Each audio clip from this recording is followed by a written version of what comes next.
नमस्कार प्रिय साथियों, आज हम विचार करेंगे मेष लग्न के चतुर्थ भाव में सभी ग्रहों के साथ में बुध का फल, यानी कि सभी ग्रहों के साथ में यहाँ पर बुध क्या क्या परिणाम जातक को प्रदान करेंगे। मेष लग्न में बुध तृषणाय पति होते हैं। पतयः तृषणायानाम यदि पाप फल प्रदाह, यानी कि तृतीय व षष्ठ भाव के स्वामी होकर बुध पापी हो जाते हैं। इसीलिए पाराशर जी कहते हैं मंद सौम्य सिता पापा शुभो गुरु दिवाकरो।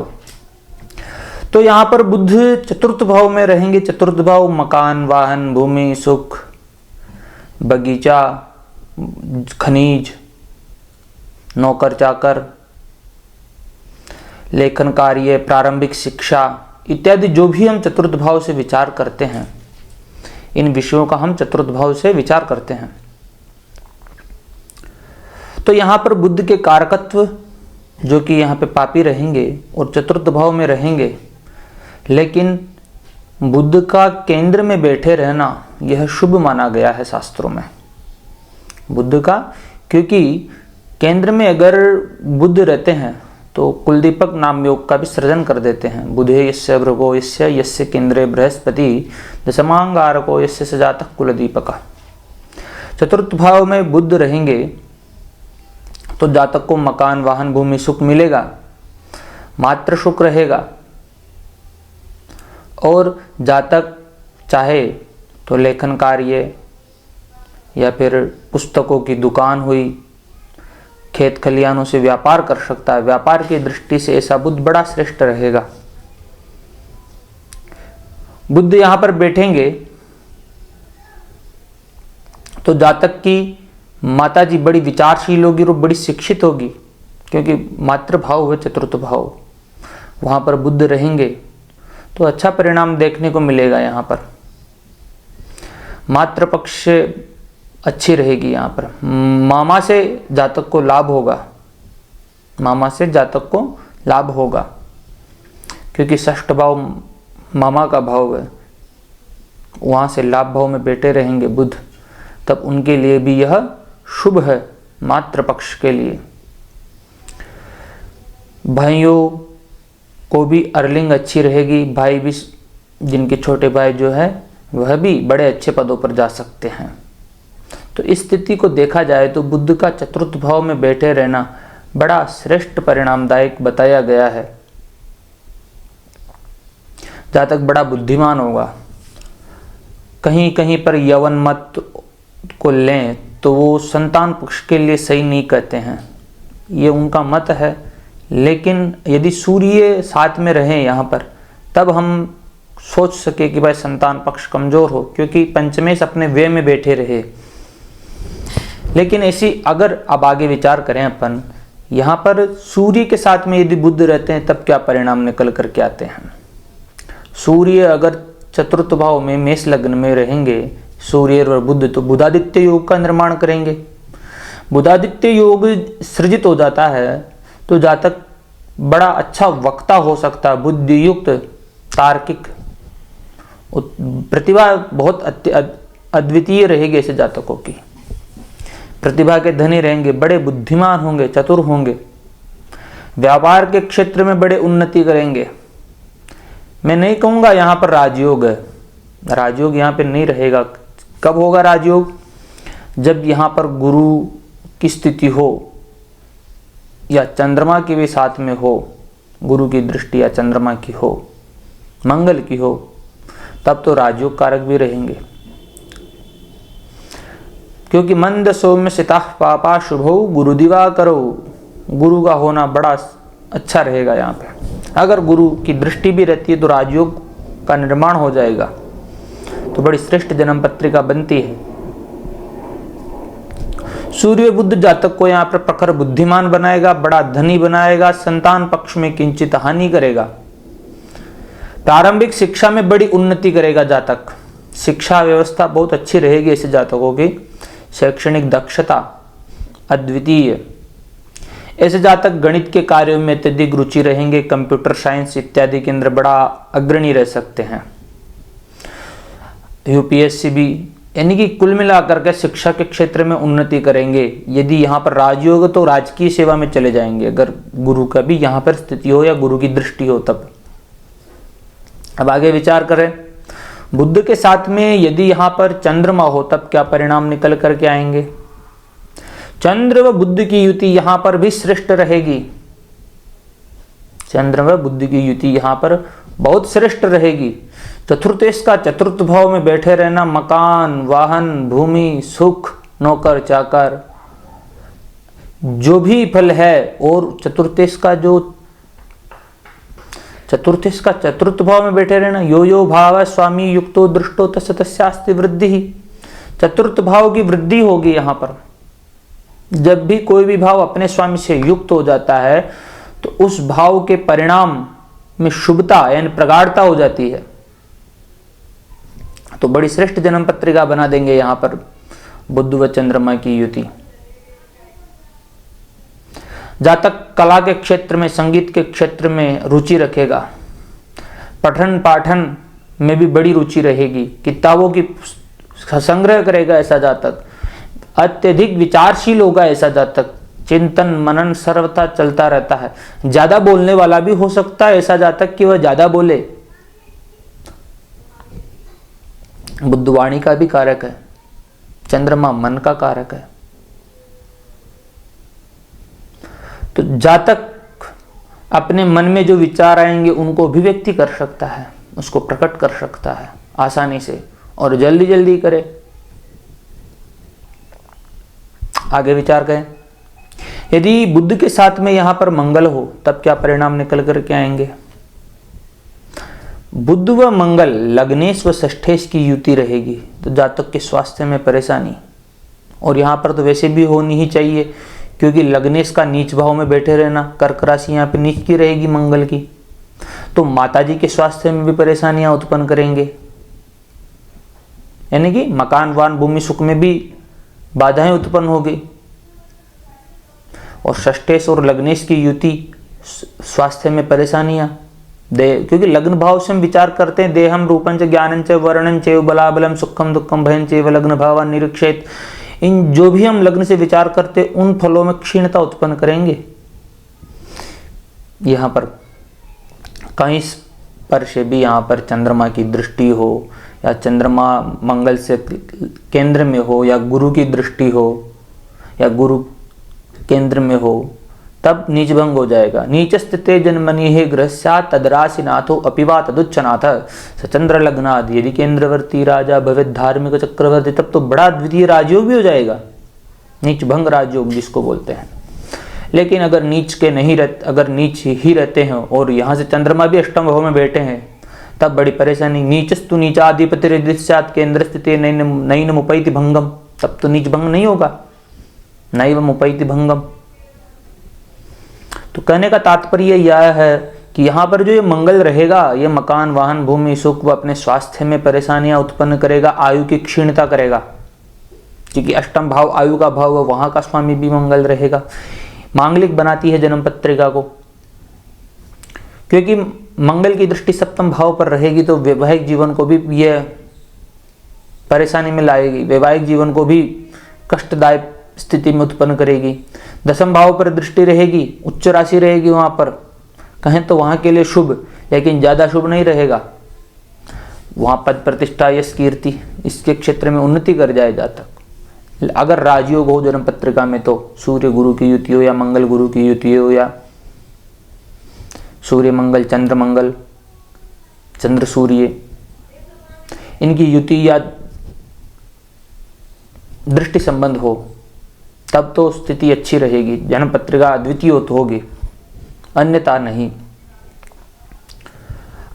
मंगल की दृष्टि लाभ भाव पर भी रहेगी तो ऐसी स्थिति उत्पन्न करेगी। लाभ भाव बड़े भाई के लिए सही नहीं है ये दृष्टि। बड़े भाई कारोबार जो भी आकांक्षाएं होती इच्छा पूर्ति उनके अंदर भी कहीं ना कहीं रुकावट पैदा कर ही देती है। आगे विचार करें, यदि यहां पर बुद्ध के साथ में देवगुरु स्वयं हो तब क्या परिणाम निकल करके आएंगे। यह युति भी बड़ी श्रेष्ठ रहने वाली है। क्यों रहेगी यहां पर यह युति।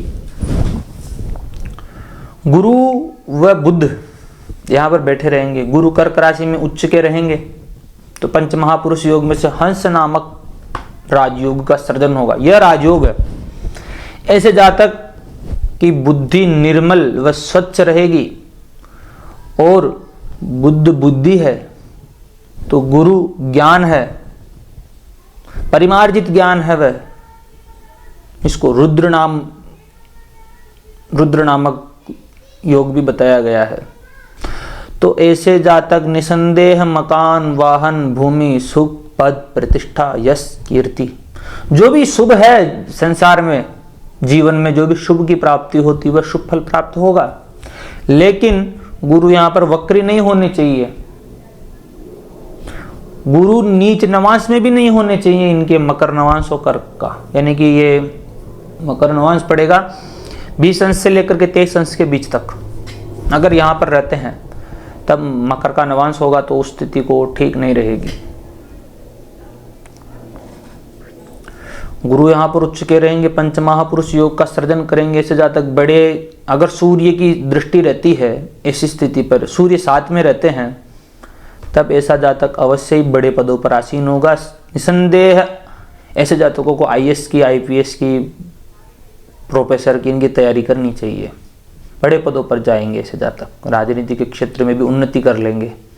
मंगल 10वें भाव में हो तब तो फिर श्रेष्ठतम फल मिलने वाला ही होगा। वैसे हो नहीं सकता इतना ज्यादा फासला सूर्य से मंगल का।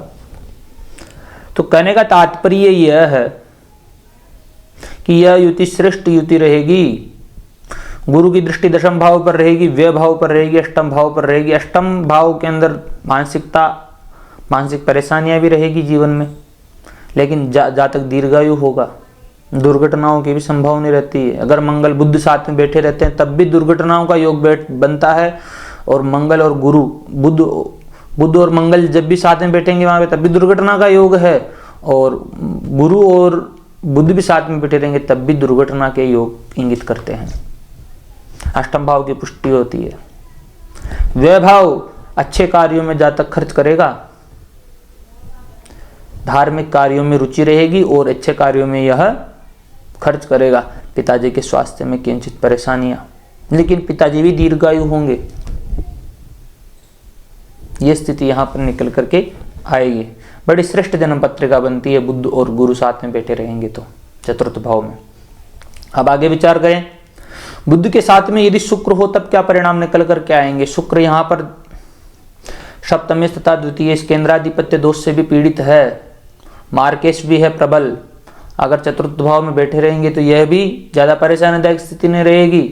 पत्नी बड़ी शिक्षित होगी। बुधवश जातक बड़ा धनवान होगा, क्योंकि यह लक्ष्मी नारायण योग है, बुध और गुरु, बुध और शुक्र। इस जातक निसंदेह धनवान होंगे,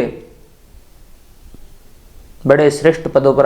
राजयोग तो नहीं रहेगा, लेकिन प्राइवेट क्षेत्र में बड़े उन्नति कर सकते हैं। स्वयं का व्यापार, पत्नी से लाभ सब अर्जित करेंगे, क्योंकि धनेश और सप्तमेश दोनों है शुक्र।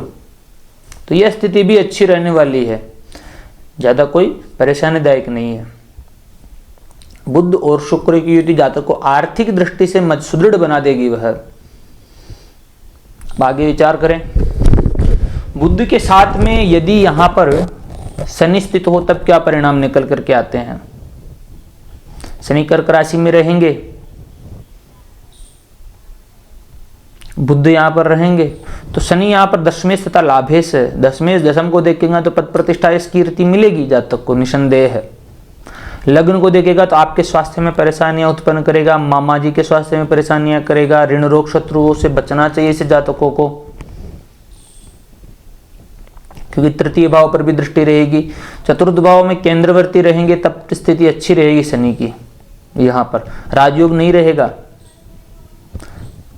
क्योंकि राजयोग के लिए तो कुछ ग्रह ही मेष लग्न में राजयोग बनाते हैं। बुध इनके साथ में और भी ग्रह होने चाहिए।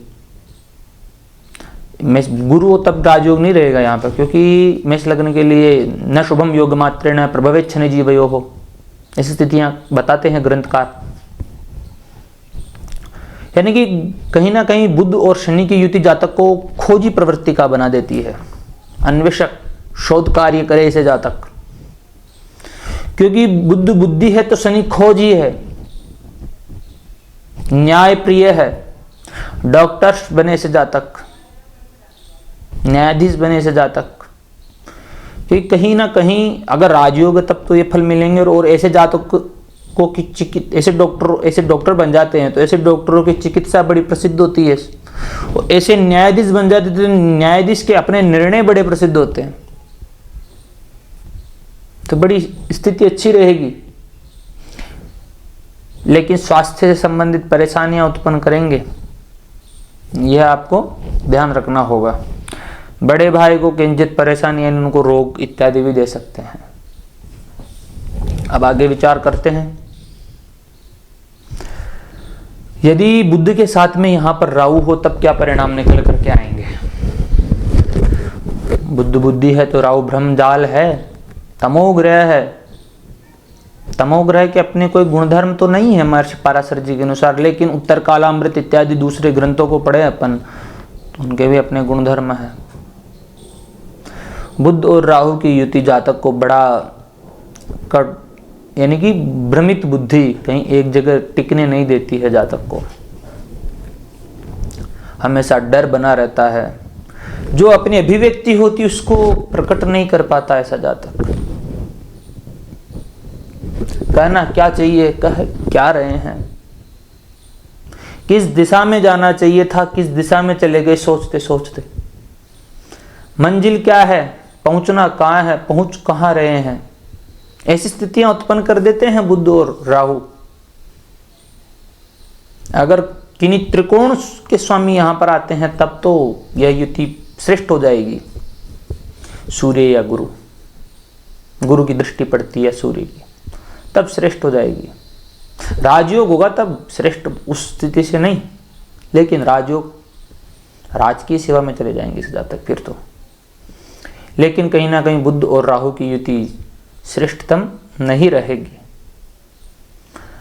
आगे विचार करें। बुध के साथ में केतु हो तो ऐसे जातक केतु रहेगा तो वही स्थिति रहेगी जो राहु के साथ में रहेगी।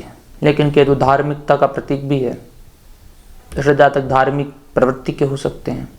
लेकिन अहंकार भी उत्पन्न कर देते हैं कि मैं ही ज्ञानी हूँ, मेरे समान कोई एकोहम द्वितीयो नास्ति न भूतो न भविष्यति, ऐसी स्थितियां उत्पन्न कर सकते हैं। बुध या राहु या गुरु, बुध राहु केतु अगर साथ में रहते तो वाणी में कहीं ना कहीं प्रॉब्लम अवश्य दे देते हैं। बुध वाणी है तो वाणी में अवरोध, तुतलापन उत्पन्न कर ही देते हैं। वाणी के लिए भी यह सही नहीं है। बुध व केतु की युति भी ऐसे ही परिणाम जातक को प्रदान करेगी। धन्यवाद मित्रों। आप हमारे YouTube चैनल पर नए हैं तो YouTube चैनल को सब्सक्राइब एवं वीडियो को लाइक अवश्य करिएगा। धन्यवाद।